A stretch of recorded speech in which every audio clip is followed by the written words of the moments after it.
yàlla dogal. di nuyu gërëm leen ci ànd bi ak télévision Futur Média bis bi yëpp tey Sénégal dañu yendu ak naqar di génn ko àddina Habib Faye comme ni ñu leen ko waxee woon ci bëccëg programme mu télévision Futur Média ñu soppi ko jagleel ko ki nga xam ne ni bu ñu fàttali ko mu ngi juddu 22 novembre 1965 fii ci Dakar génn àddina tey jii ci suba ca dëkk bu ñu naan France exactement ca Argenteuil ca Paris 25 avril 2018 ci ay témoignages. ñu ngi fas yéene àndandoo ak ay jegeñaaleem waxtaanee parcours bi ñëw ci ay collaboration am c'est vrai que tey ci suba bëri woon ngeen di naqarlu dogal boobule waaye ku ne xam na ni yàlla moom bu décidé ñëpp ñàkk loolu moo waral réew mi yëpp ngi ñaanal ki nga xam ne ni moom la ñu fas yéene waxtaanee tey ci guddi gi ci télévision Futur Média muy Habib Faye alors am nañu ay xibaar yoo xam ne jot nañu ko jëm ci levée du corps ak arrivée néew bi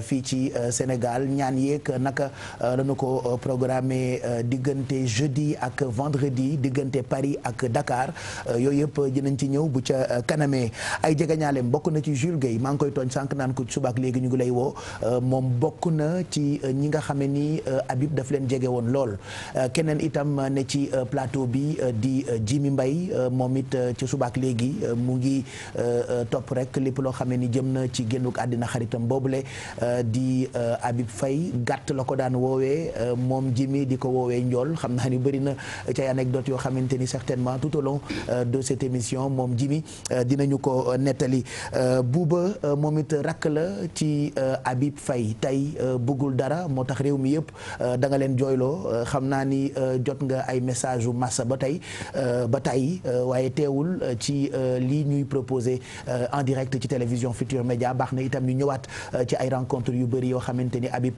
def na ko yaa ngi fi woon tey ci suba mais d'abord damay bàyyi grand yi nuyoo ak téléspectateurs yi am na ñeneen ñoo xamee ni bu ca kanamee daañu rejoindre ci plateau bi yéen tamit bu leen neexee ngeen réagir c'est vrai que ci suba jël nañu ay artistes jël ay célébrités anonymes yi itam dañ ci profito ibil leen antenne bi ndax ci suba ak léegi ku ci ne yaa ngi dem ak sa CD ci réseaux sociaux yi CD nag dafa am solo bu nit génnee àddina ci suba rek ñu ngi koy expliquer ak oustaz Assane waaye nag sunu borom mooy defee noonu te kenn du ci mën dara li ci des rek mooy ñaan waaye jëfi Habib defe naa kenn dootu ko fàtte phrase bi ñu gën di wax mooy suuf moom mën naa lekk yàq waaye fi lay bàyyi jëf te ay jëfi Habib defe naa kenn dootu ko fàtte ñu ngi lay nuyu Jimi gërëm la ci teewaay bi ci télévision Futur Média waxtaane Habib dina diis waaye jar na ko pour sénégalais yi gën a xam kan mooy Habib Faye. waaw Pape Cheikh maa ngi nuyu Sénégal yëpp maa ngi nuyu waa TFM di nuyu askanu musique bu Sénégal ki ñuy waxtaane tey nag nekk na koo xam ni rakk la ci man xarit la aussi c'est un compagnon d'armes comme j'ai toujours ni ma koy waxee. il est venu ci groupe bi ay booru 84 nekkoon le plus jeune du groupe mais li mu nekkoon le plus jeune dara jaam weesoon na foofu ci bëgg gëstu musique bëgg nekk parmi les meilleurs dafa mas a toog net li ma ni ma sa grand frère monsieur le ministre Abdou Aziz Mbaye dafa maa wax ni ma Habib da nga bàyyi sa njàng ndax lan mu ne ko ndax basse ak musique mu ne ko waaw mu ne ko na nga fexe ba nekk parmi les meilleurs te loolu ci la nekkoon di ci reyante di ci liggéey nekkoon nit koo xam ne aussi c'était un gars qui était très social parce que fu ñu masaan nekk ensemble moo daan yor animation bi. moo daan reetaanloo gars yi di déconner ci kaw ñëpp xam nga. nekkoon un faiseur d'ambiance ci biir groupe bi. ensuite mu nekkoon koo xam ne aussi il était très rigoureux dans le boulot. c'est quelqu'un boo xam ne il voulait la perfection malgré que perfection yàlla rek moo ko am. mais moom dafa doon tendre vers ça. il a tout fait pour que vraiment Super Étoile nekk l'un des plus grands groupes du monde ce qu'il est devenu en fait. et mu nekk koo xam ne aussi li muy retenir ci moom mooy bu ñu nekkee en studio il est très excité. il est très excité du am jàmm tant que pareewul. dina xuloog ñëpp. dina xuloog ñëpp. parce que perfectionniste la woon. perfectionniste la ñëpp lay xuloog. il pardonne rien à personne. boo dikkee toog ngeen di commencé jouer immédiatement xuloo bi commencé na. tant que enregistrement bi jeexul nag moom jaamu doo am. mais buñ paree tout redevient normal. donc c'est quelqu'un boo xam li may fàttaliku ci moom rek quoi mooy nit koo xam ni c'est un grand musicien. c'est un grand arrangeur. un musicien polyvalent. hors pair. un musicien prolixe. musicien la boo xam ni il a travaillé ba nga xam ni il a connu beaucoup de genres de musique. beaucoup de genres de musique. jazz bi ñu ko féetalee sax du jazz rek. Habib était le meilleur de sa génération. loolu la am lu muy wax ci Habib. voilà di nga ci c'était le meilleur de sa génération gën a sori bu ca kanamee loolu Jules Guèye di wax sànq balaa ñuy tàmbali émission bi dafa am Habib sur scène. Habib ci métier am ak Habib voilà Habib nii bi ñuy waxtaanee. bi nga xamee ni boo ko xalaatee di nga reetaan boo ko xalaatee itam da ngay jooy nga xalaat ko xam ni mën am na solo talent am na solo mais nekk perfectionniste mooy tax ngay gën di parfaire liggéey bi nga xamee ni yaa ngi koy def. Jules Guèye ñu ngi lay nuyu ñu bëri tey bu ñu miinee Habib yow da nga ci jouer rôle bu am solo. Au-delà de rencontres yi ngeen def fusion yi ngeen def à travers la musique sa place limite moo nekkoon grand place su Habib Faye. waaw Pape Faye Pape maa ngi nuyu. waaw ma bokk ak plateau bi. di métti nag la mais nag c'est la volonté divine il faut ñu accepter. mais je dirais que ñu bari bu ñu approché Habib ba mën a am yenn discours yi ba mën a am benn légèreté de conversation c'est parce que. ils sont vraiment intégrés maanaam sama place plus précisément au restaurant La Taïf. xam ni chaque guddi fa lay nekk. artistes yi toog di waxtaan. tu vois Habib nag am benn légèreté aussi am benn ouverture boo xam ni boo yegsee rek rapidement da ngay nekk si biir. même woykat yu ndaw yi maire yeeg yëpp kuy war Habib da nga ñëw toog si restaurant bi. di ko ana Habib. man ko Habib man gisuma ko de au lieu ñu dem kër dañuy ñëw xaar ko si bopp restaurant bi. et maanaam la dafa amoon benn générosité bu nekkoon si moom. il était très généreux ba pare dafa doon accepter partager. parce que Habib standing bu mu tolloon niveau bu mu tolloon. ñu bari nañ fa toll duñ nangu ci ak yenn musiciens yi. musicien bu nangoo toog ba ne attends je vais faire un hommage à Jacob Pastorius. c'est le Wizard Pot. Wizard Pot c'est un monument. Wizard Pot déglu ko rek problème la wax ma nga léegi da ngay def exécution bi. jóge woo si exécution ba pare nga naan da ngay def un album pour Wizard Pot. c'est même pas tout le monde qui connaît. c'est parce que am na loo xam ne nekk na fa. donc nous avons perdu un monument maanaam fi nekk savoir bu bari moo dam dans notre métier. nous avons un métier qui est très accessible très démocratique. léegi ku yow musicien mais le savoir. c'est ça qui est important et Habib avait ça et avait aussi cette envie de partager. toujours maa ngi naan Habib c'est quelqu'un boo xam ni il ne faisait pas de la musique pour se servir de la musique. il faisait de la musique pour servir la musique. maanaam loolu mooy il était passionné. parce que boo xoolee parcours am son dernier album. on l'a fait ensemble man maa ko jël partenaire yi. mais boo ko xoolee da nga xam ni il a fait une musique pas pour les pieds mais il a fait une musique pour pop yi. une musique d'écoute. pour te dire que donc il était rigoureux et toujours comme ni nga ko waxee rek perfectionniste la woon daal. toujours mi ngi def ay recherches toujours mi ngi bëgg a gën a yëkkati niveau yi. ba pare nag encore temps yi mu nekkoon dans un autre projet. maanaam l'ouverture de la musique africaine. parce que boo xoolee léegi temps yi projet bu mu nekkoon c'était avec Ablaye Sissoko. Abdoulaye Sissoko. comprendre nga. ñëw dugal si xalam. dugal si kora. dugal si batterie ba pare jël bassam. ba pare nag imposer dans l'esprit un peu chant africain. maanaam musique traditionnelle. parce que toujours dañuy waxtaan ma ne ko mais boy tu sais que moi je vois que léegi luy gën a voyager c'est la musique ethnique. bu ay question non ay virtuose maanaam dextérité bi déedéet mais les gars yi lu ñu soxla benn musique bu koroboro bu ndaw. wala benn musique bu njaago bu ndaw. maanaam les gens maanaam tourisme musical moo am léegi. écouter quelque chose de différent. donc nag lu am important mooy nga am une couleur. et à chaque fois bu ñu toogee lu ñu gën a waxtaan. musique la Habib dafa amoon fayda du wax ci lu nekk rek. mais il était très passionné moo xam ñëpp musique la. li nga wax léegi ni Habib sur scène. c'est différent ak Habib nga dajeeg moom. c'était un professionnel bu ñëwee ba yegg ci scène nga xam ne un professionnel la. doo ko xam yow sama doo ko ignoré na ma fàtte na ma. c'est sûr parce que foofu c'est la musique. su wàccee solo na beneen yére nekk deuxième Habib. bon on va en reparler beaucoup. voilà Habib l'artiste moom la ñuy waxtaanee tey ci guddi gi Bouba encore ñu ngi lay masawu defe naa lii Sénégalais yi yëg yëpp tey yow yëg nga lu ko raw ci sa mag ci sa xarit. waaw Pape merci encore une fois ci disponibilité bi. c'est normal parce que lii day wane ni aussi lu xew ci kër gi rek ñi war a taxaw dañuy taxaw. bu lu mel ni tiis bu mel ni amee. ñoom fekku leen fi. ñu nekk ci bitim réew. évidemment il faut que ñu monter au créneau. déjà pour taxawaay boo xam ne ñoom ñoo ñu yar ci loolu. ñi ñëpp ñoo ñu yar bi ñu nekkee xale ba léegi. donc tey jii bu ñu demee ba màgg ba mën a taxaw di wax li ñu dund ak ñoom je pense que nit ñi ñu bëri dinañu comprendre un peu philosophie sax bi nekk derrière Super Étoile Youssou Ndour Habib Faye Jimi Mbaye parce que damay wax ci suba ma ni ñun ay témoins wu histoire la ñu nekk di bind nii. mais ëllëg lañ koy xam. parce que foo dem ci àddina bi.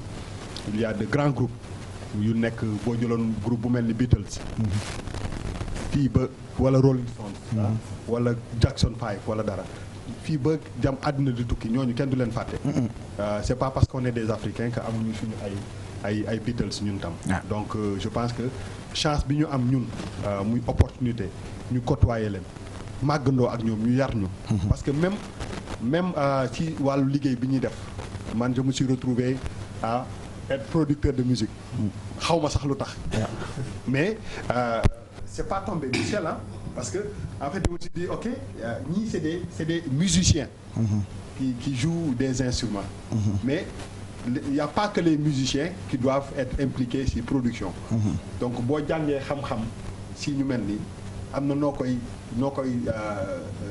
tegee sax mu indi leneen donc Habib nekk na koo xam ne je pense que wax naa ko ci suba révélé na ñu bëri tax na ñu bëri def musique ñi nga Youssou Ndour ni mu taxee ñu bëri jël micro ne dañuy way noonu la Habib Faye tax ñu bëri jël basse mooy jël toujours exemple caat bi nekk suñu kër muy Ibrahima Ndour mu gën a nekk ci xale may fàttaliku bi mu gënee nekk xale nii lañ daan def rek fu gars yi di répéter ñu dem ci fenêtre parce que dañ leen daan tere dugg ci salle bi ñu dem ci fenêtre après mujj gi bu basse bi bu gars yi joué ba pare jël guitare yi di dugal di am envie def musique ba tey ji nii ñuy mën a produire ay artistes yu mag c'est-à-dire que c'est ces gens-là qui ont perdu aussi donc parce que en réalité lu ñu mënti wax ci baaxaayu nit on parle quand même de Habib Faye l'artiste te artiste bi c'est un grand mot te mot boobu daf ko mat ba mu sëkk ba mat sëkk donc am na benn perte boo xam ne au-delà de nit bi am na benn perte boo xam ne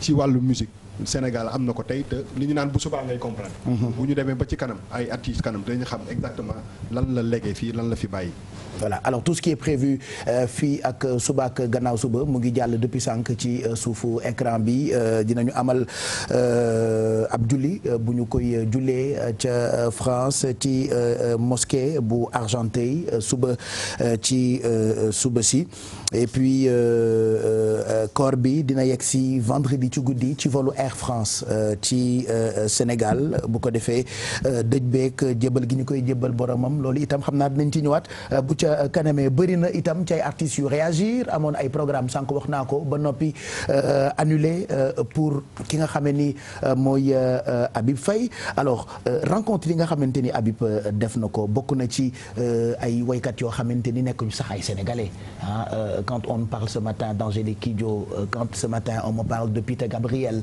quand ce matin on parle d'artistes yoo xamante ni peut-être c'est des icônes ci àdduna bi et pourtant fii Sénégal yi il faut nga nekk mélomane dëgg pour nga xam artistes yooyu après ñu wax la ni et Jules daf ñu rejoindre ci loolu ni dafa daan dem def lu mag ak ñu mag ci ay dëkk jaay drapeau Sénégal dellu si waat Dakar mel ni du woon moom.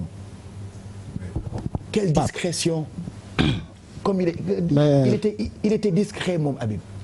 xam nga Habib c'était dafa nekkoon koo xam ni dafa mënoon nëbbatu làqu. C'était quelqu'un qui il n'était pas exhibitionniste.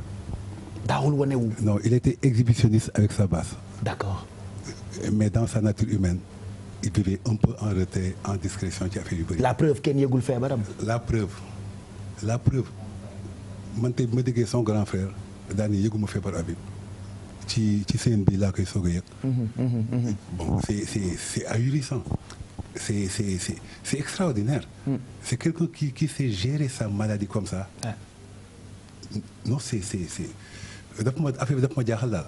parce que sànq dafa am suñu benn xarit commun mais koo xam ne xaritu Habib la woon. le colonel Samba.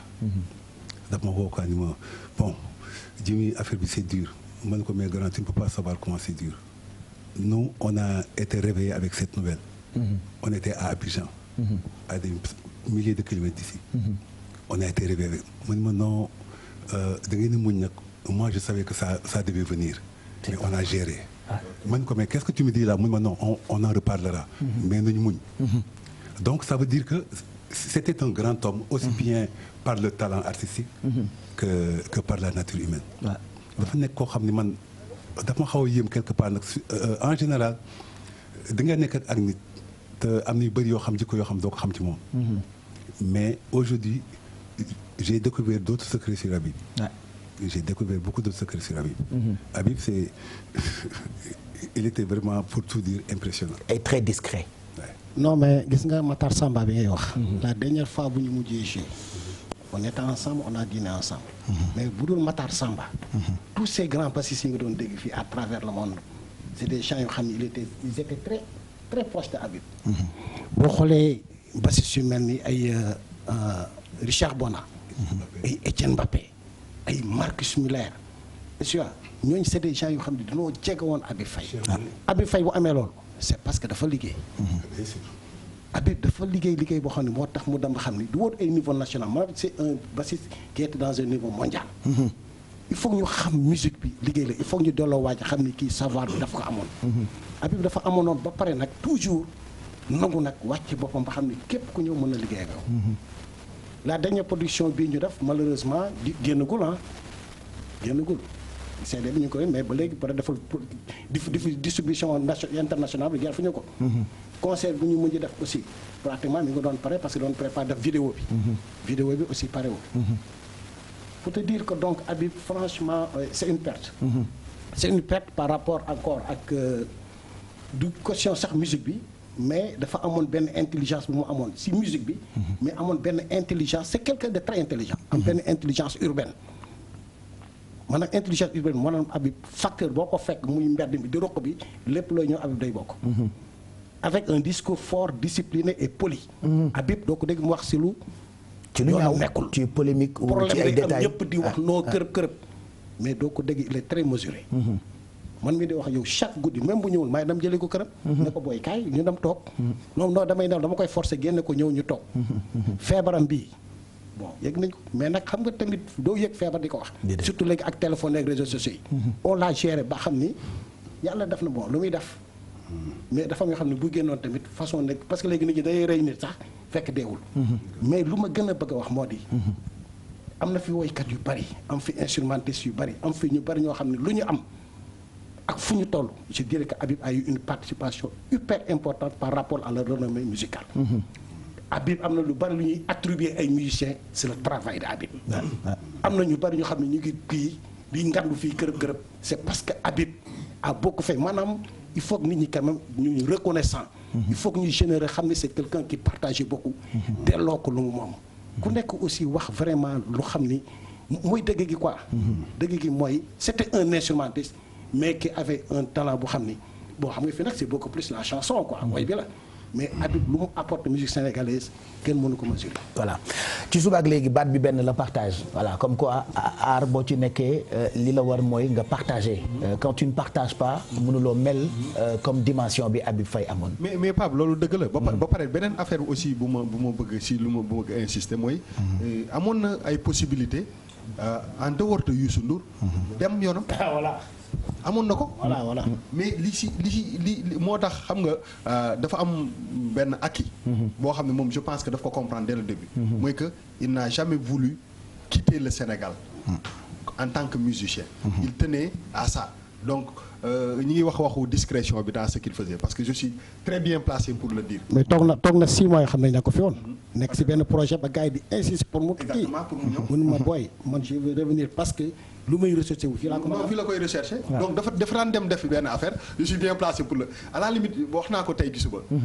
am na benn kersa boo xam ne da ko doon sax am envers Youssou ba nga xam ne su waree def benn affaire man maa la wax lii da ko daan nëbb des fois grand bi. mais Habib il paraît dafa kii nii xaw war a dem fii nii mais dina ko def ba nga xam ne. du pour ne pas frustrer wala. ndax kersa mais parce que dafa am benn voilà parce que ñoom ñii ñëpp toog nii ku ci nekk rek am na ay moment parce que xam nga comme maa nekkoon ci kii. ci digg bi noonu.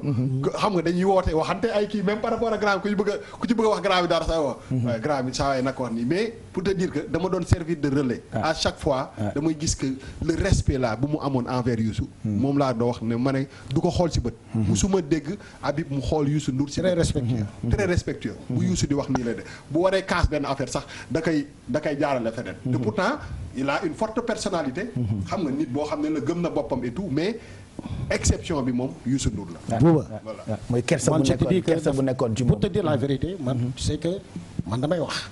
Habib sama nit la dañuy toog guddi gi mun ma booy soxna si lii la togg ñu dem kii wala booy dañ dem resto li pour te dire quoi c'était très naturel. sama gars yi nag du musique rek moo ñu boole. moo gi Youssou am na si ay problème mais mos nga dégg Habib wax si dara. parce que loolu la quoi ponkal la. du wax boobu. te toujours dafa mos a nice. pour te dire donc. foog ngay xam nit ki. voilà ci ay rencontre am ak ay spectacle yoo xamante ni Habib jot na ko def dañ ciy ñëwaat benn par benn balaa ñuy jël seen ay réaction ci ay CD ñi nga xam ne jotuñu woon am chance wax ci Habib tey ci suba biñ leen di proposer plateau bu spécial boobule on vous propose ay daje ak ay fusion yoo xamante ni Habib jot na ko def diggante Sénégal ak yeneen dëkk nañu tàmbali ak bi njëkk a ñëw Pape Samba Sank et puis buñ ci jógee dinañu ñëwaat ci message u ay célébrité yu nekkul sax sénégalais Patrick Bruel entre autres Seydou Kalidou dinañu leen nettali ay histoires yu xamee ni vous allez vous rendre compte que Habib xajoon na ci àdduna ba ci kanam on regarde.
fii lay impressionné nit quoi c'est-à-dire il a fallu que mu dem tu te rends compte à travers ay recherches yooyu def ci moom qu'il était exceptionnel mu ngi ànd ak Stanley Jordan Doudou Lima ak artistes yu mag yoo xamante ni comme j'ai dit tantôt il faut nga nekk mélomane dëgg pour nga xam ñooy ñan ay icônes lañu ci seen ay dëkk ci scène internationale et puis Habib amoon possibilité di bokk ak ñoom scène bi c'est magnifique c'est exceptionnel du woon jazzman kese mbalax bi itam def na ci lu ne ci wàllu révolution musique traditionnelle bi tey ci suba Kiné Lam dafa jooy def na ci lu ne yeneen genre yi nga xamante ni moo fi am comme musique fii ci Sénégal Habib dugal na ci loxoom hip hop bi Alaaji Man tey ci suba moom tamit xaw na rey boppam comme quoi waxatuma artistes yi rek wala musiciens yi mais Sénégal ñoo ñàkk Afrique ñoo ñàkk àdduna wërngal képp ñoo ñàkk preuve bi wax naa ko sànq gis ngeen tey réaction yi nga xam ne ni jóge na Côte d'Ivoire jóge na Cameroun jóge na France jóge na États-Unis parce que ñoom ñëpp dañoo mus a xam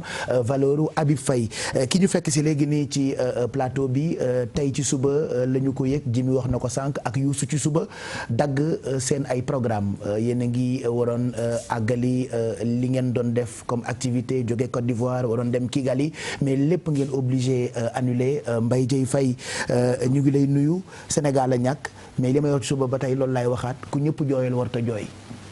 dëgg la Pape maa ngi lay nuyu yow Pape Cheikh Diallo di nuyu Souleymane nuyu Djibi Mbaye nuyu sama rakk Boubacar xam ne kilifa la ci biir kër gi et di ziar Sénégal yëpp nag di sant yàlla julli Seydina Muhammad sallallahu alayhi wa sallam di ñaanal sunu ay waajur yi fi des yàlla bàyyi leen fi lool ñu yàgg fi lool te wér di massawu monde de la musique Afrique ñoo ñàkk ndax ki fi jógee il était pétri de talent Habib Faye monument la woon ci biir musique ñoo ko magoon ci ay at waaye ñoo maase woon ci li ñu xam ci métier mi Pape boo xoolee Habib mi ngi bokkoon ci deuxième formation bu Super Étoile moom Ibou Cissé ak ñoom Alaaji Faye ak ñeneen Manel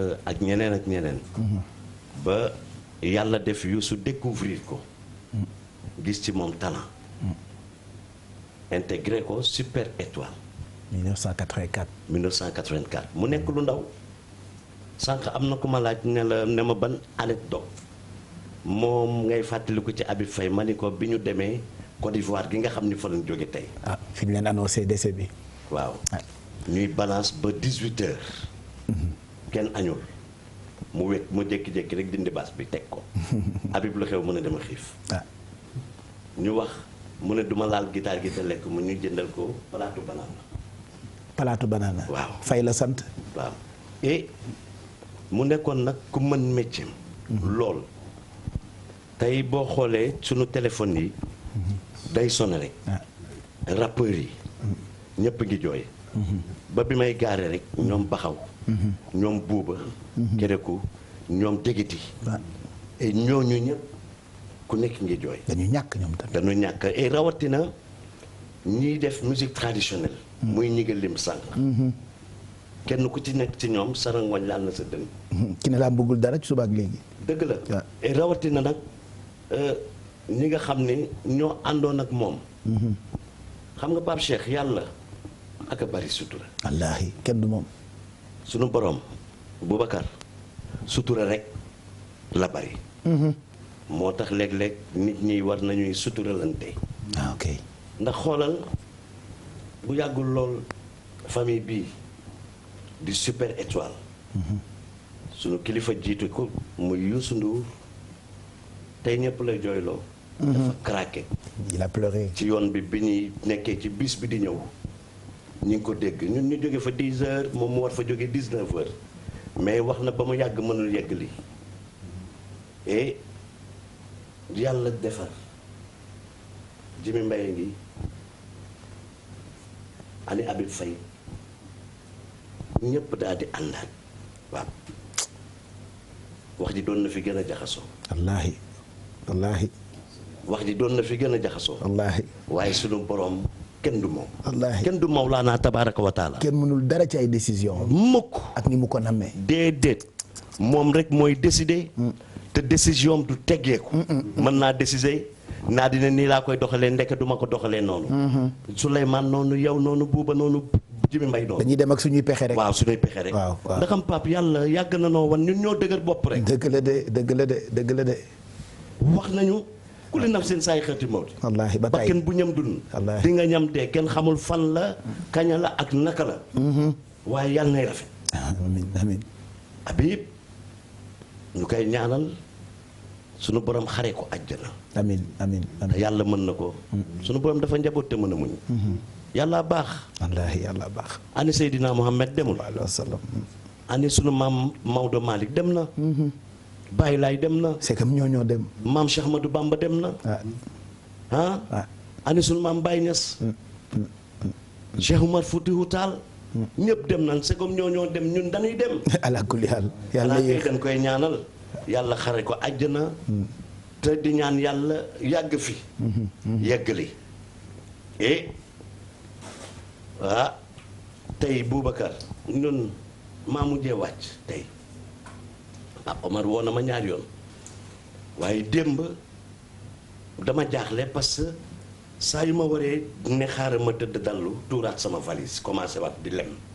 yére yi lu ma lem lemmat ci waat ko di ko lemaat.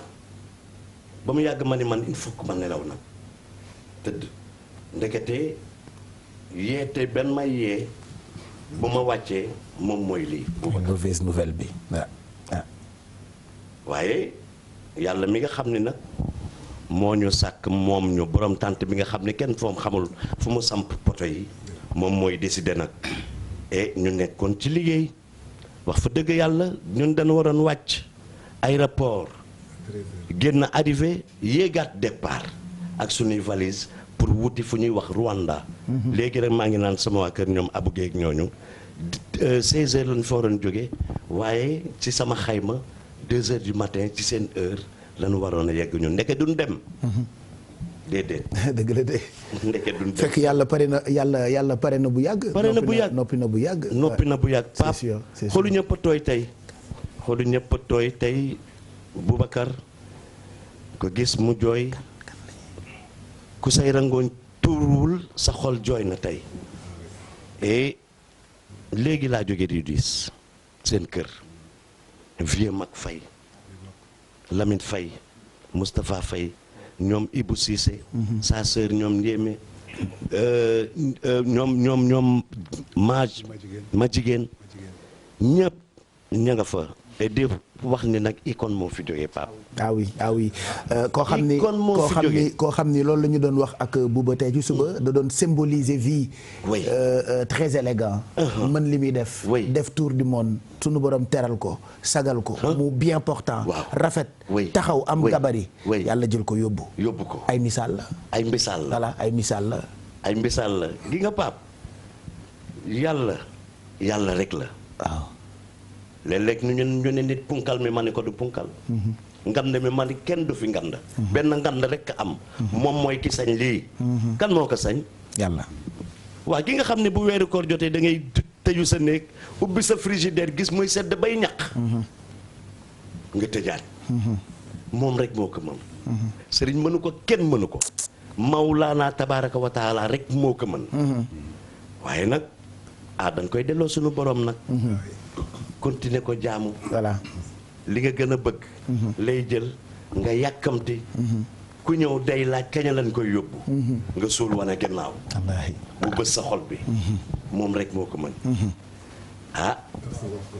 waaw kon nag. Habib dañ koy ñaanal rek. waaye metti na de. waaye lu mu metti nag dañ koy dékku. te xam ni ki ko sañ moo ko def. voilà am na portrait boo xamante ni rédaction bu télévision Futur Média ñoo ko réalisé dañu leen koy tegal bu ñu noppee dellu si waat ci plateau bi doog a tàmbali jëli itam réaction yi ak suñu xarit yi nga xam ne ni jotuñu am possibilité déplacé wu ñu fekk suñu ci plateau bi ci subaak léegi programme bi yëpp dañu ko jagleel Habib Faye mi nga xam ne ni moo fi jógee 22 novembre 1965 25 avril 2018 Habib Faye icône la woon.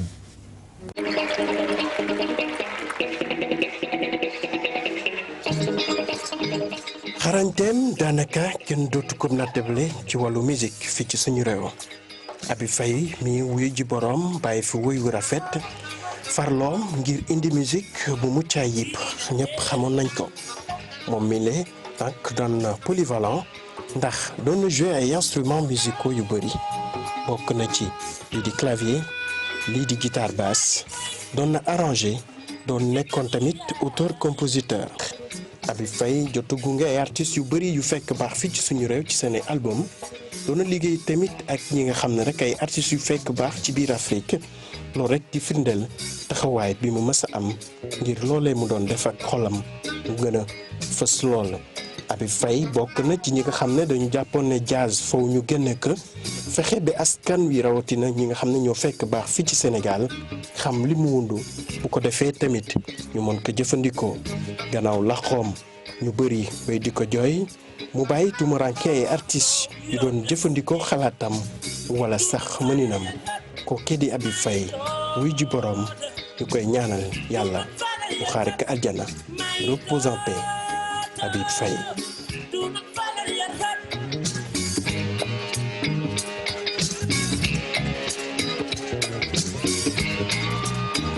mu ngoog ñuy gërëm bu baax Ibou Diouf ak rédaction bu télévision Futur Média ci portrait boobu ñu réalisé jëmale ko ci Habib wax ci Habib nag mën nañu fi fanaan du yam rek ci reportage bu ndaw ndax nit ki moo tolloon noonu bu ca kanamee buuba dinañ dellu si dinañu ñëw surtout ci ay messages yu jógee ci ay artistes yu mag yoo xamee ni xalaatuñu woon sax ni am nañu affaire ak sénégalais ba mën na sax miinanteeg Habib ba am yu ñu seex ay Patrick Bruel ak ñeneen ak ñeneen on va revenir sur ça mais Habib ñu wax ko waxaat ko encore dafa yàgg a jaay drapeau bu Sénégal c'était un grand c'est-à-dire c'était un véritable ambassadeur. waaw mais Pape xam nga damay wax tout le temps que ni xam nga bu ñu nee Youssou Ndour dafay représenter Sénégal.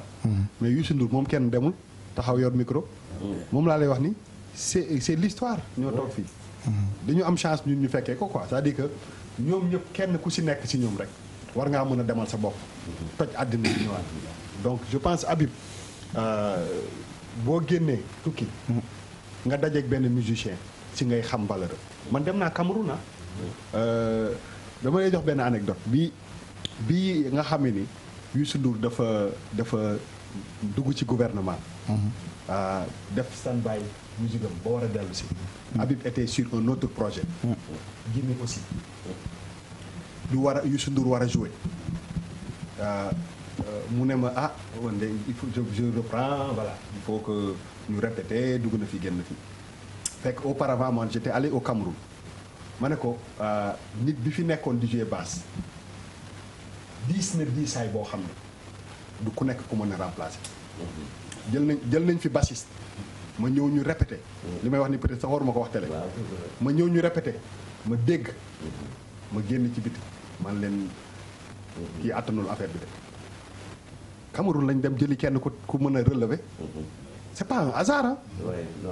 Les plus grands bassistes yi nekk ci àddina bi Afrique boog en tout cas camerounais mais boo demee foofu boo nee Habib Faye gaa yëpp nii la ñuy def donc dafa yàgg xam nga joué na ak ay Harry Belafonte c'est pas du n'importe quoi ba pare am na benn aussi connexion boo xam ni dafa am importance mooy année yi nga xam ni ay album The Lion ak yooyu yëpp génn nga xam ne ñoom ci la ñuy doog a côtoyer les grands musiciens anglais ñoom Peter Gabriel ay David Sanchez ay Manu Katché et tout ça Paul Simon et tout ça mais ñooñu aussi il fallait des musiciens yoo xam ne mën nañu indi transition bi ñoom xam nañ li ma leen di wax xam nga donc album boo déggee album The Line c'est extraordinaire ba léegi su ma koy déglu ba léegi nii voilà te da ngay dégg xoola Manu Katché di David Sanchou nekk ci clavier bi Manu Katché nekk ci kii bi basse bi foo toll da nga koy dégg même version reprise yi sax bu ci loxo Habib nekkulee da nga koy sentir quoi da ngay sentir benn vide moom laay wax ni non mais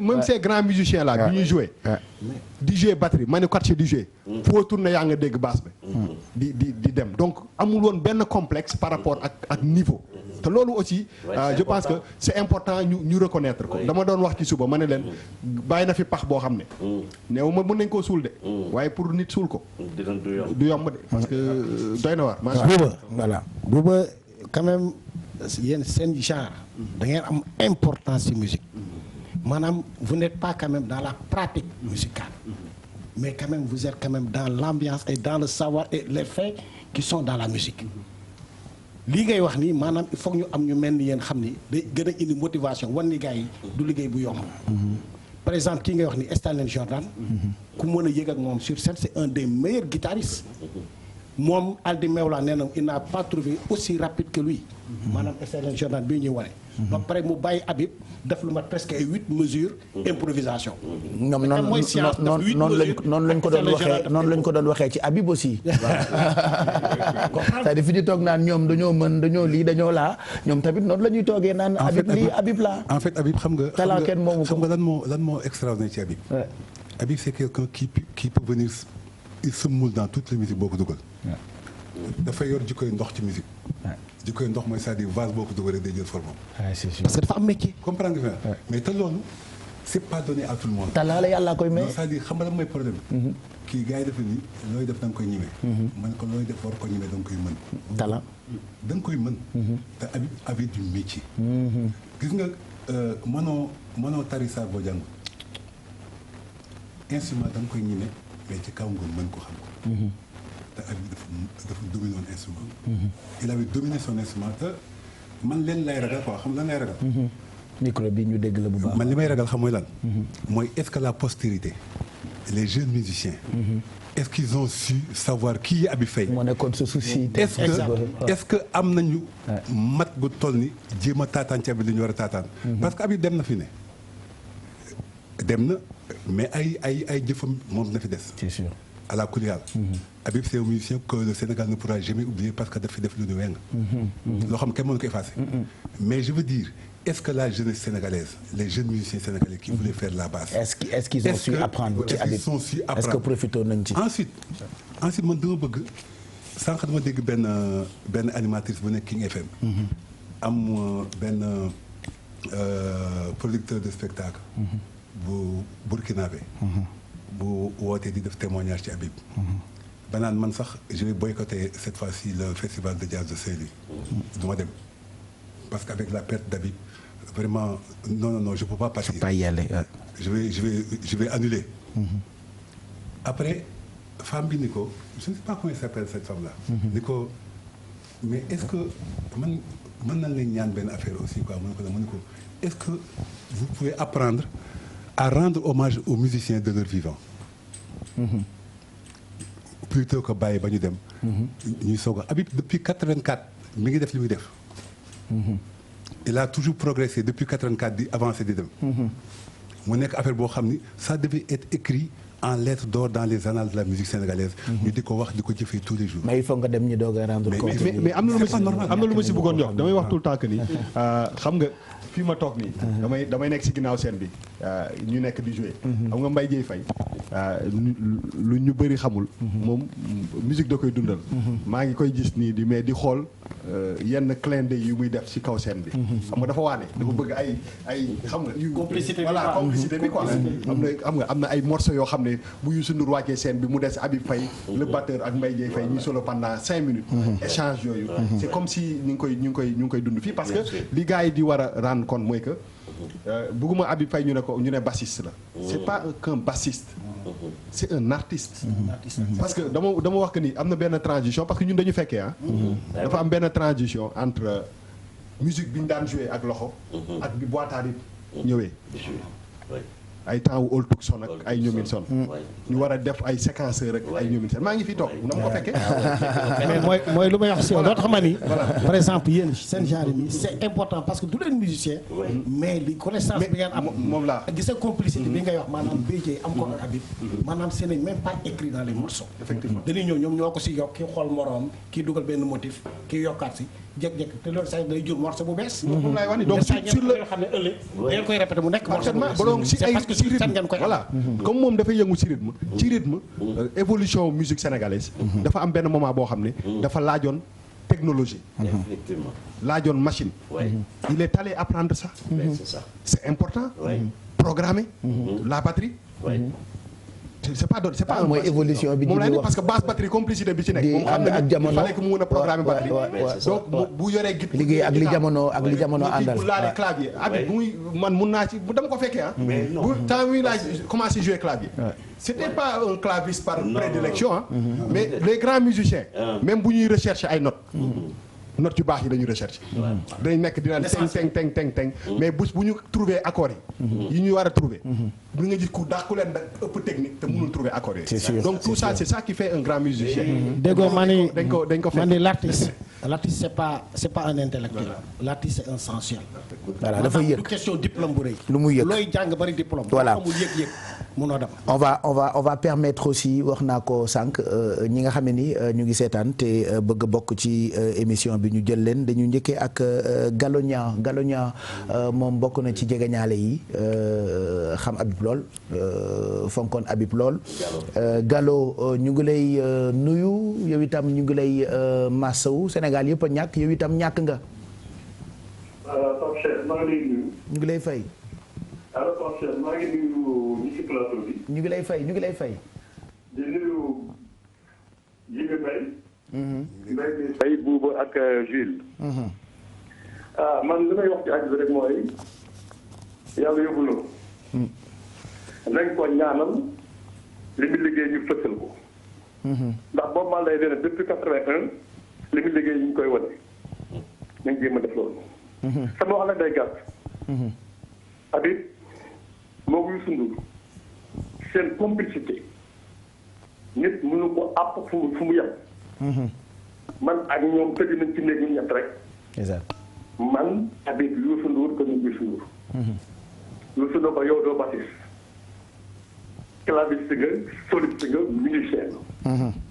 et yow Habib mun na Youssou na ko ci yow laa war a sukkandiku pour dem ñu ñett ñu toog. mu ne ko doo bassiste de man xam naa li ma xam ni yow claviste nga donc li may gàttal wax ni mooy. am na lu ma wax ci Habib man. ndax premier jour moo ko jéem a gis mu joué cosaan laa nekkoon man Khalifa ak Saint Kabou Gueye loxoom fa tagg te bés gi see ëllëg si mu jógee dara war mu joué. ma ñëw di dugg man a portier bi téye ko kii kan la ñu ne ma kii moo remplacé Kabou Gueye ndax loxo bi dafa tagg. ñu nekk dañuy formation bi Saint wax ma loolu. man na ko bàyyi na ko mu dugg. gis nga ba xamal leen bés boobu laa commencé déglu Youssou Ndour man. Youssou Ndour liggéey naa moom ay at ne ko sa baat neex na trop mais gisuguma affaire bi Habib joué guddi googu man ñaangal mbedd ma dama ko liggéey ñëw tiim leen ñu joué Youssou Ndour jaaxle na man mais gannaaw lu xew ma ne ko boo ci moom a jaaxal ndax dafa jël musique bi dëpp ko xam nga dëpp dafa dëpp musique bi Youssou Ndour guddi googu muy def di ñibbi soirée bi tax ma tap ko man ñaangal ne ko booy taxawal mu taxaw ma ne ko doo tudd mu ne ma Habib Faye c'était dans les années 83 ou 84. waaw c'était il y a longtemps. ma ne ko lay def mu ne ma damay jàng ma ne ko ban classe nga nekk c'était mu ne ma première ou terminale ma ne ko booy mu ne ma ne li ma dégg nga jéem a tey kon ndey bàyyi nga bàyyi jàng ndax musique nit mu tax immeuble mën na grand boobu ngay wax man danay jàngi. ma ne ko d'accord mu dem Youssou Ndour génne taalatom bu dëgg cosaan de li ma la cosaan la 4 heures du matin. ma ne Youssou ma ne gis nga xale bi dem je sais comment tu vas faire te des informations la nekk looy aménager pour mu dugg sa groupe bi parce que il a beaucoup de technique te li ma la wax mooy man du ma musicien mais mos naa ci xam dara musique dafa defoon ni Mounir Abdallah bi nekkoon Sing moo gën a ay ci parti ak Sénégal jour mu déggee Habib laa xam ni Habib du ma romb ñoom ñëpp mais nag mënu ma wax sama xol doo fees. Ouais. ndax j'ai un ami bu ñuy wax colonel Samba. c'est son parrain c'est mon ami Mbaye Sy Faye Dou. yaa ñu koy nettali. et je naa la wax benn anecdote boo xamee ni ñi ko xam bëriwul. Habib dem na naa la ko xamante keroog moo ko Mbaye Sy Faye ak Youssou Ndour bi ñu toogee télévision di wax Mbaye Mbengue benn xaritu gauche moo woo gauche na ko neel Habib mu woote ci télévision bi def intervention gauche jël téléphone woo Habib woote def intervention donc lu baax li am yëpp li nga fi ko yàlla jaarale. ils m'ont appelé ma leen c'est une très bonne chose. parce que naa la xam benn affaire ci Youssou Ndour gars yi ngeen xam ko tey. man Youssou Ndour sama rakk la. mais wallaahi naa la benn affaire ku baax rek am lu baax. dëgg la de. dégg nga wolof ku baax. man xam naa ko xam na et j'aurai l'occasion de rester sur le plateau boobu wax fi ma jaar ak ñoom de 78 à 86. aw taataanaa ci dañ la xaar. ñaagaloo. merci. et nañ ko ñaanal yàlla yóbbu ko àjjana. amiin te li mu liggéey nag. mais ñaan Sénégalais ñu fësal ko comme ni ñu fësale boobu maa tey. voilà. merci ñu ngi lay gërëm bu baax Galonia ci témoignage yooyu nga xamee ni def nga ko jëmale ko ci Habib Faye ba tey ñëpp a ngi réagir Carlou D moom artiste la actuellement dafa nekk Guinée pour def promo album boo xam ni daf ko génnee waaye mu ngi jéem pour woote moom itam pour joxe CDM ci ki ñuy waxtaanee ci subaak léegi ci télévision Futur Média di Habib Faye icône bi dem na xajoon na fi dëgg la mais suñu borom ay décidé bu décidé nag kenn mënu ci dara loolu moo tax nag ñu leen di fàttaliwaat fi mu jaar yenn ci ay mbir yoo xam ne ni jot na ko def ñii fi toog ñëpp kenn ku ci ne amoon na relation bu particulière boo xamee ni amoon na ko ak yow bu ñu àggalee ak CD yi dañuy jokkoo ak keneen koo xamee ni itam jege woon na ko xamoon na ko moom itam dénk nañu ko ay jamono lépp loo xamee ni jëm na ci wàllu culture muy monsieur le ministre Aziz Mbaye ñu ngi lay nuyu bu baax gërëm la ci woote bi tey Sénégal ñàkk na mais yow itam ñàkk nga Mbaye. Pape Cheikh merci beaucoup tey Sénégal yëpp tiis na am na tiis am na naqar man am naa tiis am na naqar parce que Habib est entré dans ma vie il y a très longtemps. Habib nit ku baax la woon yal na ko yàlla yërëm. amiin amiin amiin. ñu yal na yàlla saraxam yàgg ci loxo njabootam ak ay xaritam ay nitam. amiin. man de xam naa ni ñàkk naa rak. tey moomu toog xam na ko Mbaye Guèye moomu toog xam na ko li mu tudd di Bouba moomu toog xam na ko bu baax a baax. man Habib maa ngi ko xam en 1986 84 astafurlah. 84. mu egg si Paris ñëw c'était l'une des deuxièmes tournées ou chose comme ça de Youssou Ndour à Paris. bi mu ñëwee comme d'habitude je suis allé les rejoindre là où ils étaient et j'ai rencontré Habib qui est très jeune je lui ai parlé naka nga def tudd ma Habib Faye. man maay rakku Adama Faye. Adama mi ngi woon ci groupe bi ci boobu jamono defe naa ni bu ma juumul. ma ni ko waa xanaa yow da ngay jàng ni ma waa damay jàng seconde laa nekk waaye bàyyi naa jàng def naa ni damay continuer ci musique. ma ni ko man tey comme bàyyi nga jàng tey musique bi nga nekk léegi fexeel ba gën ci mën. li ngay def fexeel ba kenn du la ko dàq. foofu la ñu jógee ñu ànd ak suñu bay ak keneen ak Habib bu dem sama kër andi Habib maa ngi fàttaliku yeneen événement yu way woon xarañam ci musique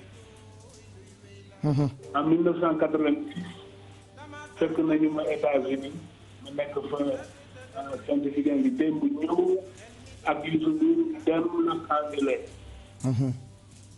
Youssou xam nga moom xaalis bi ñu ko liggéey dafa jënd instrument yu baax pour artiste yi.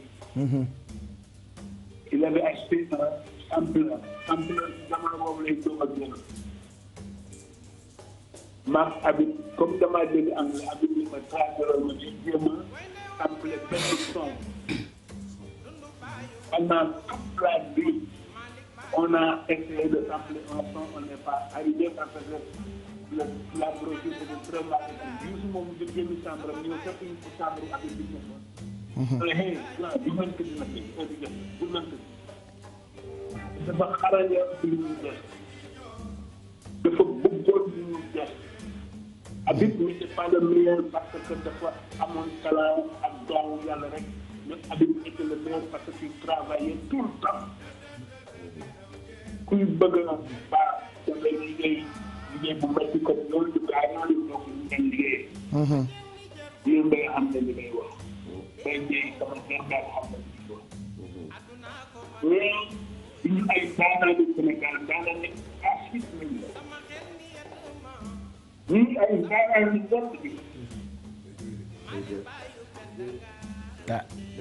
voilà c'est vrai que ci suba ak léegi kenn mënul téye kenn en fait kenn mënul téye kenn parce que moom dafa bëgg ko Super Étoile bëgg Youssou Habib moom man ak Abdou Aziz nii monsieur le ministre micro bi dégg man Abdou Aziz nii lu ngeen bokk ñoo bokk benn baay yéen a bokk benn baay ñoo bokk benn papa mos ngeen ko woy ah Super Étoile mos na ko woy Birima ok Aziz Bay Dogo moom la sama waa ji mais moom Habib la gënoon a nekkal xarit ku man parce que dafa ni Habib li ma la doon nettali sànq dafa ni ko da ngaa bàyyi jàng mu ni ko man de su ma dee ba bàyyi jàng lan moo tax mu ni ko damay jouer basse mu ni ko fexe ba basse kenn ba la ko kenn dàq ci àdduna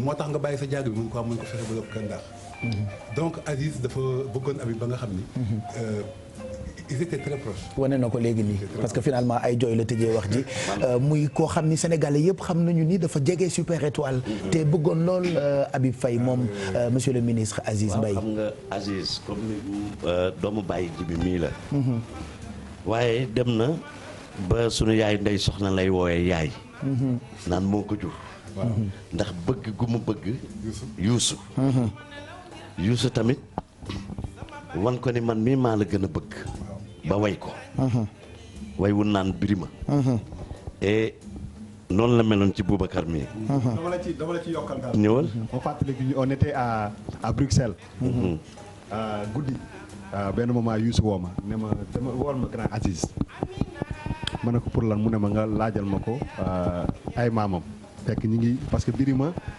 boo leen di fàttali ko ay 2 heures 3 heures du matin lañ ko doon way boobu ñaa ngi nelaw ma jël sama téléphone boobu grand bi mi ngi Union européenne nekk Afrique du Sud ma jël sama téléphone ma woo ko ne ko grand Aziz mi nga def man la Bouba mu ne ma ça va ma ne ko waaw ma ne ko Youssou moo ma yónni mu ne dafa bëgg nga jox ma sa ay maam mu ne ma samay maam lu mu koy doyee ma ne ko daf ma laaj lool rek de ma ne allo grand téléphone bi déggatuma dara ma dégg kuy giiñ quoi ndekete mu ngi jooy mu commencé jooy ma ne ko grand lan la mu ne ma mbaa daf may way teg téléphone bi ma ne ko déet grand xaw ma ndax da lay way dama la mën a mais pour te dire que bu imaginer sax Youssou daf koy way grand bi dafa teg téléphone bi xam naa fàtte na lool di jooy pour te dire que ni mu fu mu teg Youssou Ndour mu ko sore parce que c'est Birima mi ñu koy way ci morceau Birima bi grand Aziz li ne ci bopp bi dafa bëri.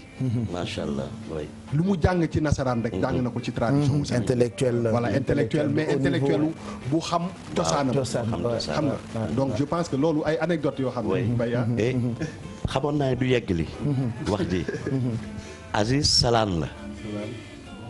ay rangoñam fii la ne. salaan gaaw ci ay jooy. waaw salaan la et xamoon naa du yegg li parce que xol bi dafa gaaw a tooy mais loolu mu wax ci Habib yëpp dëgg la mooy li Galo ñaa wax gis nga Galo dafa waxuma la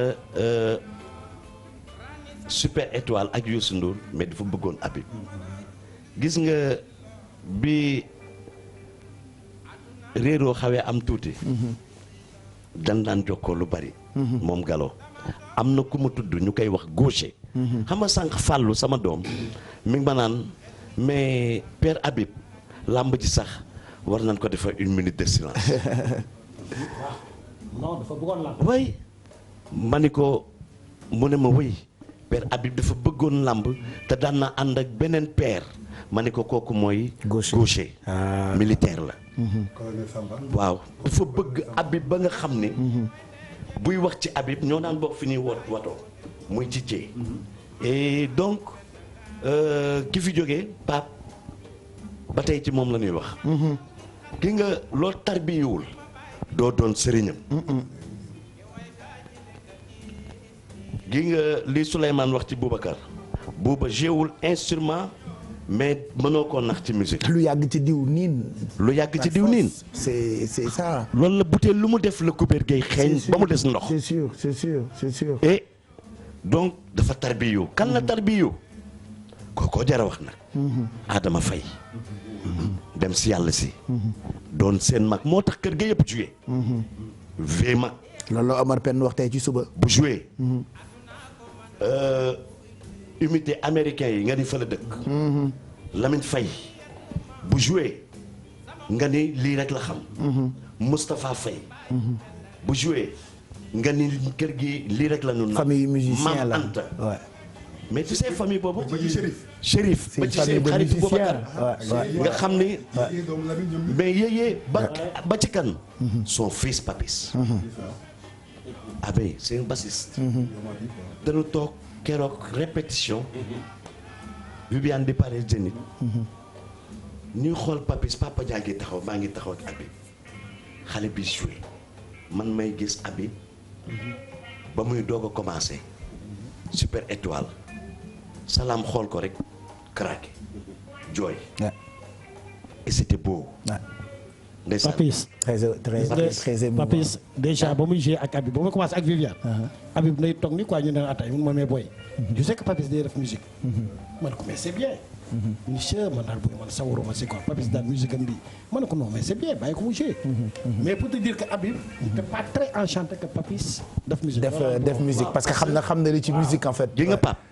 fii nga toog da nga tarbiyu boo jàngu woon métier bii kenn du la teg fii fas yéene laa jox micro ne la waxal ak àdduna déedéet gi nga boo tàmmul reetaan xëy na tey dama bëgg di ree 8 heures ba 8 heures et quart balaa 10 say tuñ tàyyi parce que tàmmuloo ko xamuloo ko mais dafa tarbiyu dafa jàkkaarloog ay ndaanaan Daryl ku ñuy wax Daryl Jones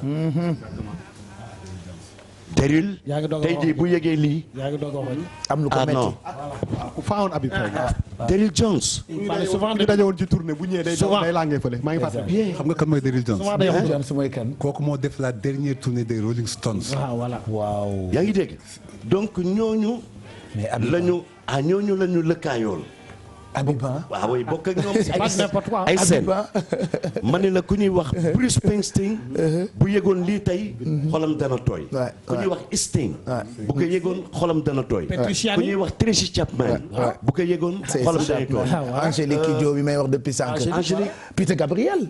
moom déjà am na lu ko naqari ah. Jean-Philippe Riquiel Jean-Philippe Riquiel. léegi la ma woo ma ne ko dinaa ne buuba ndax ñu woo la est-ce que doo nelaw mu ne suma téléphone tey du fay. il faut ñu woo ko Jean-Philippe Brun Jean-Philippe Riquiel. c'est vrai xam nga et donc tey boo demoon Mali ay Habib Koité ndaanaan yooyu seen xol tooy na tey Toumani Diabaté xol ba tooy na tey Sidiki Paris Bercy bi ma ñëwee ne ko tu connais ce monsieur mu ne ma tonton oui c'est lui tonton Habib Faye papaam la. waaw ne ma baay bi da ko daan wax ci Habib lu bari gis nga ku yebu tarbiyu sax boo koy def na mokk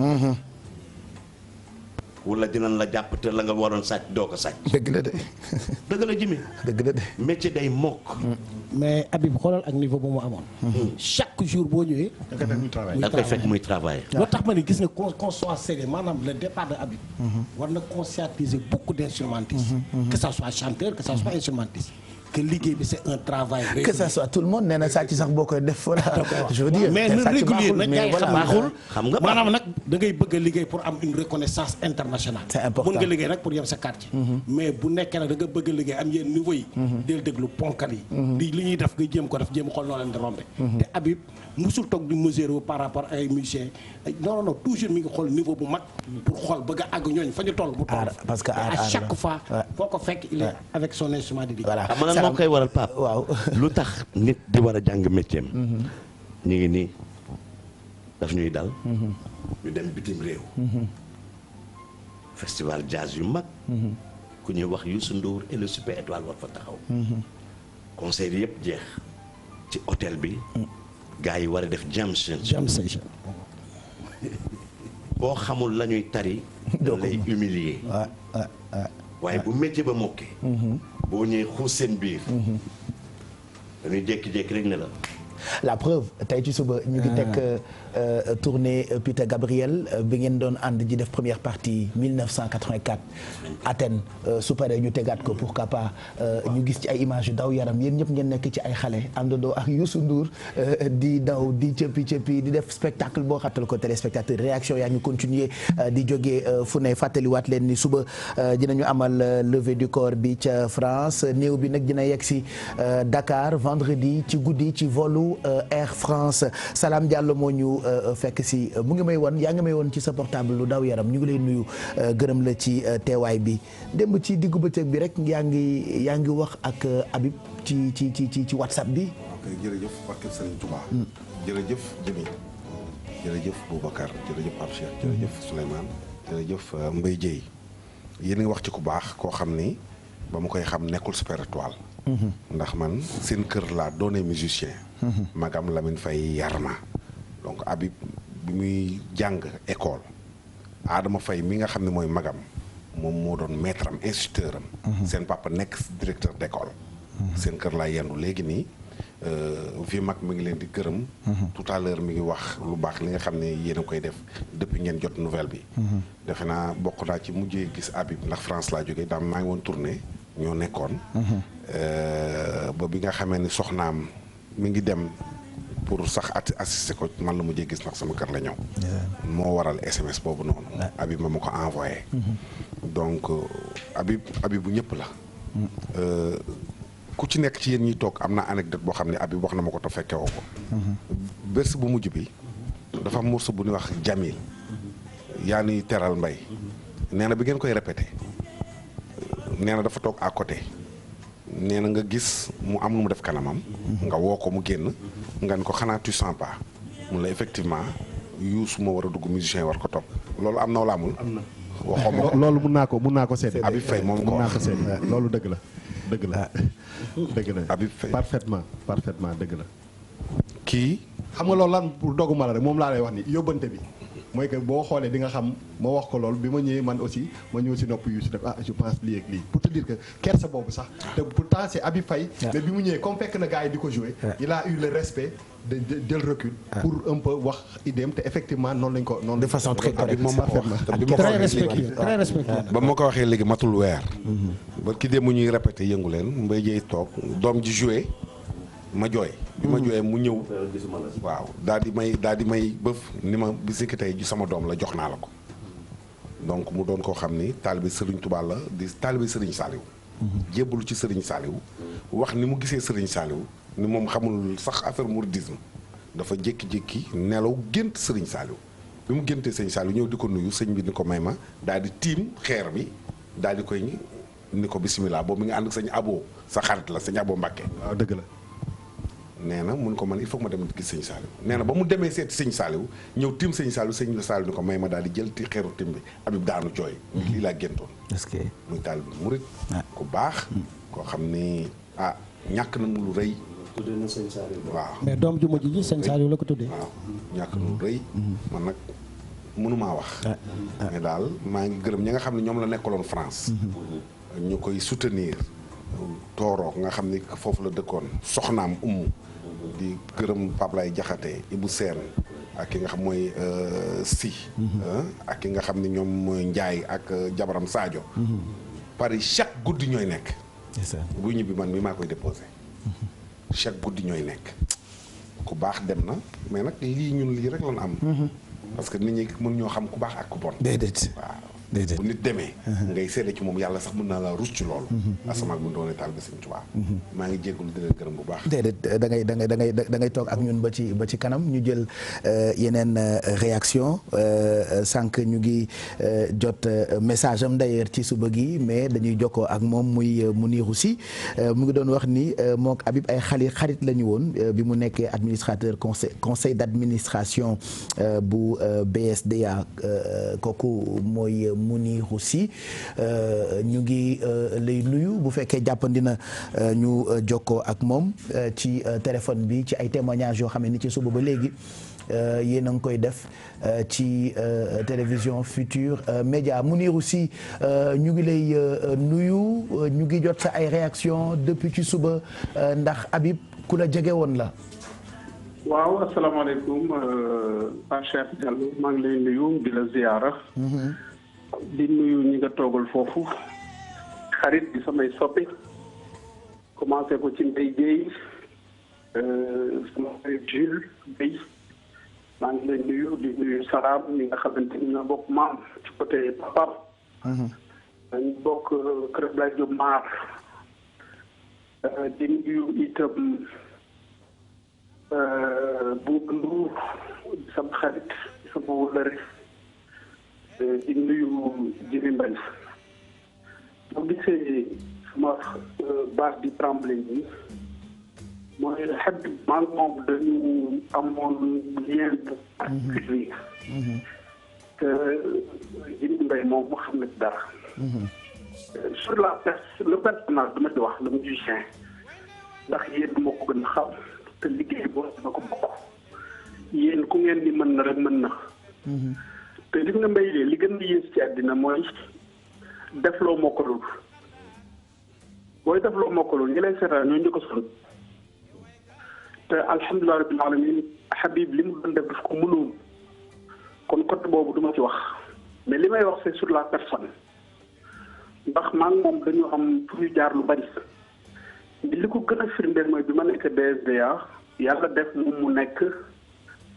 administrateur ci conseil d'administration te yenn saa yi réunion yi da daan tàng parce que dañu bëggoon lu baax mais moom tout le temps say tempéré yenn saa yi mu xëcc la ci roq wax ak yow yenn saa yi mun la dégg naa nga defee nii mais defe naa nii moo gën nangam ak nangam accompagnement boobu présence boobu ba pare soutien bi mu daan am foo ko gis da ngay njëkk a gis ci moom mooy le sourire aux lèvres. Habib je ne l'ai jamais vu dans un état négatif tout le temps positif te jimi mii mën na ma ci seede ndax li mbay dee wax sànq am na lu fi jotoon xew dox na ba sonn pour rapprochement bi am mais tout le temps daan ma munir sa yéene rafet na mais man awma problème sëy bi suñu affaire la Super Étoile ñoo ko moom ñun c'est notre chose te Youssou suñu mag la Youssou suñu grand la fi ñu jaar dafa bari ba tax na yii tempête la buy jàll rek mais on va faire autre chose ak moom ak yeneen moo tax ce goût d'inachevé là moo xaw a doy waar ci mbiru yàlla waaye nag tur yi daf ko wuyu parce que Habib mooy kii ñëpp sopp mais damay laaj Sénégal kan moo fi soppil Habib Faye kan amul ñàkk a sopp Habib Faye mooy ñàkk koo gis te loolu la yàlla ci su ko defee Sénégal ñàkk nañu un grand monsieur mu war a am naka yi populaire parce que doomu Sénégal bu amoon valeur la en termes de valeur deuxièmement mu ne woon koo xamante ni la contribué à l'économie de ce pays ndax bu doon 15 la contribué na ko à l'essor économique te loolu bu ñu ko fàtt te jaamu yàlla la te tey bi su seede la ndax suñu yàlla ndax ñu ni bu nit faatoo ñetti fan yi malaaka yi dañuy wàcc ci fa mu dëkkoon di déglu seede yu ñuy seede dañuy dem rapporter ko balaa dox bi yegg ci kon seede yu rafet yàlla na ci yàlla sukkandiku amiin lépp lu mu defoon ci lu baax mu ful ko na mu toll moom yàlla juum yéeg rëcc yi te nit lañu yàlla jéggal ko yërëm ko boole ñu ci ñun itam bàyyi ñu fi lu bëree bare bàyyi leen fi yéen ñoo ngi toog ci plateau bi di jaale grand frère am surtout Viema ak ñoom Adama Moustapha surtout ndax yàgg na ma boole ak ñoom ci yu bëri tey xam naa ni seen xol fees na seen kër métti na mais nag yàlla moo wax loolu Habib deewul dafa ñibbi ndax dellu rek la ñuy def fa ñu jógoon la ñuy delluwaat yal na yàlla def dellu ñu raf amiin amiin yal na yàlla gën a dëgëraatal ànd yi amiin amiin yal na yàlla gën a suturaat suñu diggante lépp lu ci ñagasoon yàlla taxal ko dëgg la de ñiy def lu baax yàlla na yàlla gën leen taxal amiin amiin mbéy di kontaan naa sa wax tout le temps photo yaa ngi rafetaale yal na yàlla mottali ji ni maa ngi lay saw xam naa li ngay sentir ndax fi may wax xam nga ko waaw yal na yàlla mottali loolu daal la ñu amoon ci lu ñuy wax suñu xol moo fees lool merci waaye nangu lañu dogalu yàlla am nañ ci yaakaar li ñu ñaan nag yàlla bu ko tet jitu amiin amiin amiin yàlla na ko sëriñam boobu nga xamante ni mooy sëriñ Saalifu Mbàkke yàlla na ko teeru ci yaakaar ba mu amoon ci moom jébbal ko yonent bi mu dugal ko ci àjjana yu kawe ya amiin amiin amiin loolu la ñuy ñaan wasalaamaaleykum wa rahmatullah jërëjëf Mounirou Sy ñu ngi lay gërëm bu baax ci témoignage yi nga ñuy yónnee depuis ci suba nga xam ni dañoo changé programme bi exprès pour rendre hommage ki nga xamante ni moo di Habib Faye ci valeur bi ci yéene am sax fa yàlla moom wax na ko léegi te ci suba ñu ngi koy expliquer ci teewaayu Oustaz Assane Seck yooyu yëpp rek mooy firnde ni lu dul mbaaxu ko gën bon Habib professionnel Habib perfectionniste Habib rencontre jot na nag aussi defe naa ci dem yu mel ni prise de conscience am surtout ci dëkk bi jiboo yi coow yu amul sens yi xuloo yoo xamante ni boo laajee nit ki sax mënu la wax lii laa joteeg nit ki yii yëpp ay misaal la ak firnde yu war a tax ñu defaraat toogaay yi ay yu amul sens. C'est un rassembleur. waaw yow war nga si xam dara. waaw misaal la en fait lii nii. tant que Ablaye Mbaye. waaw voilà chaque guddi ñooy nekk. Ablaye Mbaye yoo xam nga si. 24 heures avant muy làqu. ñoom ñoo nekkoon. fàlloog ñu koy nettali mais lan ngeen doon wax mu ne. Ablaye ndi man Ablaye Mbaye xale laa. mais maa ngi ñaan balaa may dee. yàlla na Habibou Faye delluwaat di jouer ak kan. yéen a toogoon. pour te dire pour rapprocher loolu ngay wax noonu. Dooro bi nga xam ni moom la Dooro Jigo. fa la Habib Faye wàcce liggéey. ñoom ñooy indi koor bi. ñu ngi koy gërëm di ko sant moo ko soxnaam Aïda ak Pape Laye ñoom ñooy indi koor bi Pape Laye Jaxate voilà koor bi vendredi d'ailleurs lay ñëw suba dinañu ko jullee ca mosquée bu Argenteuil foofu ca Paris à partir de 10 heures voilà ma yeggalee ci foofu nga teg sa loxo sànq gi nga Papa Cheikh réew mi ñu ne muy sunu réew mii tu ñoo ko tuddee pays de la teranga lan mooy teranga l'hospitalité wala Abidjan gee ñu nekkoon tey ci aéroport bi damay ñëw di dugg ci salon bi ki jël sama passeport ne ma nga def ma ne ko maa ngi fi rek mu ne ma Sénégal ma ne ko oui le pays de la teranga mu laaj ma lan mooy teranga ma wax ko li ma ko wax et waa ma ne xar nag bëy boo leen jëloon solal leen sabadoor jox leen koppati bii tegal leen ko seen bopp boo leen bàyyee ca mala ya leen jëm waaw ñun ñu ne